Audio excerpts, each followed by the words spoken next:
सकते। अदील हबीब साहब हैं, जर्नलिस्ट हैं, सियासत.pk को रन करते हैं। उन्होंने एक बड़ा अहम नुक्ता उठाया और ये मैं बहुत सारे और लोगों से सुन भी चुका हूं, पहले आपको बता भी चुका हूं कि पाकिस्तान की जो इंटेलिजेंस इदारे हैं या एजेंसियां हैं, स्पेशली जो मिलिट्री एस्टेब्लिशमेंट की जो एजेंसियां उनके साथ काम करती हैं, ISI या मिलिट्री इंटेलिजेंस या दीगर, वो नॉर्मली ये देखते हैं कि आर्मी चीफ को कोई गाली ना दे, कोई बुरा भला ना कहे, कोई इदारे के खिलाफ कोई प्रोपेगेंडा वगैरह ना हो, तो इस मामले में वो आ जाते हैं कि यार ये ना करें आप। लेकिन अब यही इदारे मरियम नवाज के लिए भी काम करना शुरू हो गए। आदिल हबीब साहब बताते हैं कि पहले सिर्फ आर्मी चीफ को पाकिस्तान में मुकद्दस गाय तस्वर किया जाता था, अब मरियम नवाज की भी तौहीन करने पर एजेंसियां पिछले चंद दिनों से लोगों के घरों पर छापे मार रही हैं, आकर कहते हैं कि अपने लड़के का मुंह बंद कराओ, मरियम के खिलाफ बहुत बोलता है। मेरा आर्मी चीफ से सवाल है कि क्या यह सब आपकी ईमा पर किया जा रहा है? क्या अब मरियम को भी आप वाला दर्जा हासिल हो गया है या आपके दर्जे में उसको हिस्सा मिल गया है?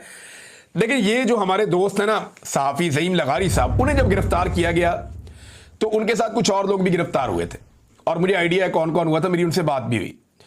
वो सब लोगों को ये वहां पे ISI वाले मारते थे और उन्हें कहते थे कि मरियम नवाज के खिलाफ नहीं बोलना, और वो बेचारे माफिया मांगते थे कि नहीं बोलेंगे, आज के बाद नहीं बोलेंगे, मरियम नवाज पे हम कोई तनकीद नहीं करेंगे।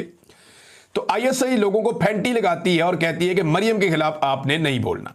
ये हमने तारीख में पहली मरतबा देखा है और हम हैरान हो रहे हैं कि एक लेडी चीफ मिनिस्टर है पंजाब में, उसके लिए पाकिस्तान की इंटेलिजेंस एजेंसियां और मिलिट्री एस्टेब्लिशमेंट इतनी उतावली है कि वो ये देखते हैं कि जैसे आर्मी चीफ की तौहीन नहीं होनी चाहिए, वैसे ही मरियम की भी तौहीन नहीं होनी चाहिए। यही नुक्ता भी इन्होंने उठाया है। और ज़ईम लगारी साहब को भी गिरफ्तार इसीलिए किया गया था कि उन्होंने कोई आर्मी चीफ के खिलाफ खबर नहीं दी थी या फौज के खिलाफ नहीं दी थी।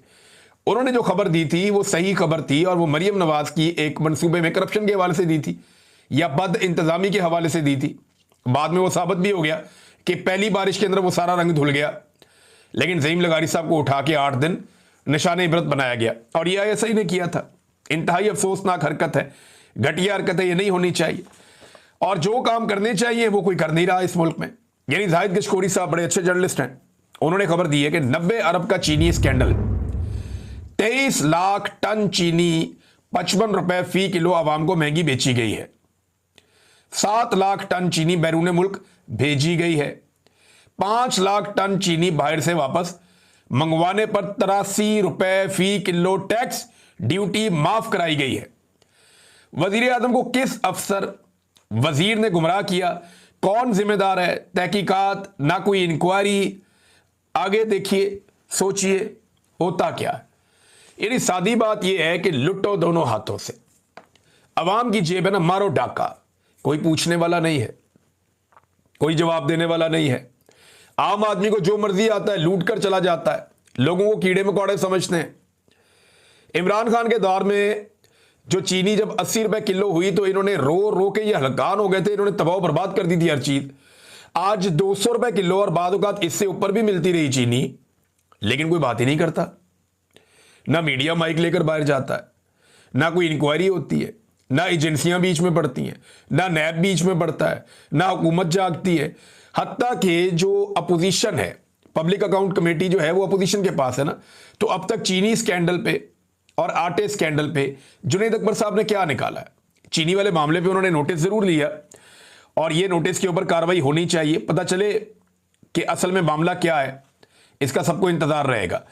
नाज़रीन, जबरान इलियास साहब जिनका ताल्लुक पाकिस्तान तहरीक-ए-इंसाफ सोशल मीडिया से है, वो हेड करते हैं सोशल मीडिया को, उन्होंने एक बड़ा टेक्निकल काम किया उनकी टीम ने। 9 मई तो आपको पता ना, उड़ गया सारा बयानिया ही उड़ गया।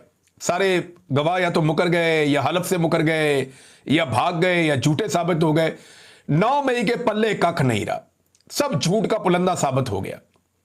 लेकिन अदालतों में मामला घसीटा जा रहा है, बिला वजह ही घसीटा जा रहा है। ये जो अभी अदालतों में है ना, गुज़िश्ता चंद दिनों के अंदर ये जो वकला ने किया, मियां अली अशफाक साहब ने, बुरहान साहब ने, मारूफ साहब ने, दीगर जितने वकला, इन्होंने जो तबाही फेरी है वहां पे और ऐसी जरा की है कि एक गवाह भी ये साबित नहीं कर पाया कि जो वो कह रहा है वो सच है, सारे ही उलट गए। तो अब जबरान इलियास साहब बताते हैं कि 9 मई एक फॉल्स फ्लैग था जिसकी आड़ में जालिमों का जितना गुस्सा था इमरान खान पर और अवाम पर, वो जुल्म और फस्तायत के जरिए निकाला गया। इस हफ्ते गवाहों के पीछे हटने के बाद सबको पता चल गया है कि ये एक फॉल्स फ्लैग था। अब ये एक गूगल ड्राइव इन्होंने तैयार की है टेक्निकल, और इसमें इन्होंने 9th में फॉल्स फ्लैग के सबूत जमा किए हैं। आप सब इसे डाउनलोड कर सकते हैं और इसको इस्तेमाल कर सकते हैं। उसका लिंक भी उन्होंने साथ दिया हुआ है, drive.google.com, drive_folder, सारा लिंक उन्होंने साथ दिया हुआ है। और ये अब जिब्रान इलियास साहब बता रहे हैं कि फॉल्स फ्लैग ऑपरेशन था 9th में ही, उसके सबूत आ चुके हैं क्योंकि गवाह पीछे हट चुके हैं और गवाहों के पल्ले कख नहीं बचा। तो ये है नाजरीन ये वाला मामला। एक और नाजरीन बड़ी इंपॉर्टेंट खबर है जो पिछले वीलॉग में मैंने आपको दी थी, अब इसकी मजीद तफसीलात सामने आई हैं। कुछ ये दावा किया गया है कि ये मामला जो है वो ईद से पहले का था और इसमें एक मुलजिम गिरफ्तार हो चुका है, पहले ये बताया गया। और अब खबर आ रही है ARY पे कि मियां बीवी के कत्ल में मुलव्विस कबीले के सरदार समेत 11 मुलजिमान जो है वो गिरफ्तार हो गए। और ये सरफराज बुगटी ने दावा किया है, वजीर आला बलूचिस्तान ने। खुद तो बरतानिया में मौजूद है, लेकिन वो ये कहते हैं कि मियां बीवी के बेईमाना कत्ल में मुलव्विस 11 मुलजिमान को गिरफ्तार कर लिया गया है। गिरफ्तार शुदगान में सातकजई कबीले का सरबराह भी शामिल है जो इस जुर्म के लिए मुबैना तौर पर रिस्पॉन्सिबल है। ये 11 लोग गिरफ्तार हो गए हैं, इनको कैफरे किरदार तक जरूर पहुंचाना चाहिए। इस औरत को ये कैसे लेकर आए, मर्दों का एक मजमा गैरत के नाम के ऊपर सारे बेगैरत इकट्ठे थे और एक औरत को सामने ले जाकर खड़ा हो गया, ना वो गिड़गिड़ाई ना इनके पैरों में गिरी, उसको पता था उसको मार देंगे, सामने जुर्रत के साथ खड़ी रही, ठीक है मारो गोलियां, तुम गोली चला सकते हो, उसने ये कहा। इन्होंने उसे गोलियां मारी और वो वहां पे मौके पे जाँ बहक हो गई। कितनी बड़ी ज्यादती है, एक कमजोर निहत्ती औरत को मिलके मार के ये कह रहे हैं जी हमने गैरत के नाम पे मार दिया। ये ज्यादती इन्होंने की है।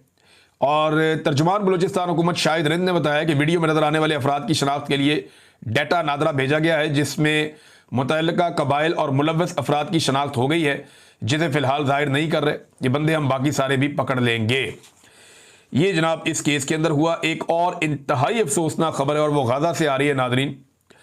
गाजा में इस वक्त सूरत हाल ये है कि 84 लोग मजीद शहीद हुए हैं गुज़िश्ता 24 घंटों में। इसराइल रोज़ाना की बुनियाद पे 80 से 100 अफराद को शहीद कर देता है। ज़्यादातर उन लोगों को शहीद करता है जो खुराक की तलाश में, पानी की तलाश में, दवाइयों की तलाश में है। और जहाँ पे लोग पनाह लिए हुए हैं वहाँ पे भी लोगों को शहीद करता है। जो इमदादी कारकुन है उन्हें भी शहीद किया जा रहा है। और गजा में इस वक्त जब मैं आपसे बात कर रहा हूँ तो लेटेस्ट रिपोर्ट्स के मुताबिक शदीद तरीन गजाई किल्लत पैदा हो चुकी है। कुछ बच्चों के हवाले से भी उनकी शहादतों की इतला आ रही है कि वो जांबर नहीं हो पा रहे क्योंकि खुराक मौजूद नहीं है। छोटे बच्चे भी मर रहे हैं और ये बड़ी अफसोसनाक बात है। और हज़ारों जिंदगियां इस वक्त खतरे में हैं, लोग फाका कर रहे हैं। पूरी दुनिया को इंसानियत के नाते इस वक्त इसराइल पे दबाव डालना चाहिए कि जो खुराक और अद्वियात और ज़रूरियात ज़िंदगी की जो चीज़ें हैं वो भिजवाई जाए गजा के मकीनों के लिए और फौरी तौर पे मुस्तकिल एक जंगबंदी की जाए। डोनाल्ड ट्रंप ने यह दावा किया था कि यह जंगबंदी की जाएगी। नेतन्याहू डोनाल्ड ट्रंप से मिला, उसके बाद नेतन्याहू ने डोनाल्ड ट्रंप को खुश करने के लिए उनका नाम डाल दिया कि जनाब इन्हें अमन के नोबेल इनाम के लिए मैं नामजद करता हूं। यही काम आसिम मुनीर साहब ने भी किया था, यही काम नेतन्याहू ने भी किया, लेकिन नेतन्याहू ने जाकर जंगबंदी नहीं की और ना उस ऐलान के ऊपर अमल दरामद किया जो डोनाल्ड ट्रंप ने दावा किया था कि अब गजा में जंगबंदी हो जाएगी। इसी जंगबंदी के दावे के साथ डोनाल्ड ट्रंप ने इलेक्शन लड़ा था। दीगर भी कुछ दावे थे डोनाल्ड ट्रंप के, लेकिन पूरे नहीं हुए। बहरहाल ये एक इंतहाई अफसोसनाक सूरत हाल है गजा में। तमाम दुनिया के मुमालिक को इंसानियत के नाते आवाज़ उठानी चाहिए क्योंकि वहाँ पे इंसानियत सिसक रही है। आप मज़हब, फ़िरका, जो रीजन है, ये सारी चीज़ें बाद में आती हैं। जो वहाँ पे मारे जा रहे हैं वो इंसान और इंसानों के बच्चे हैं और वो जीने का उतना ही हक रखते हैं जितना आप बाकी लोग रखते हैं।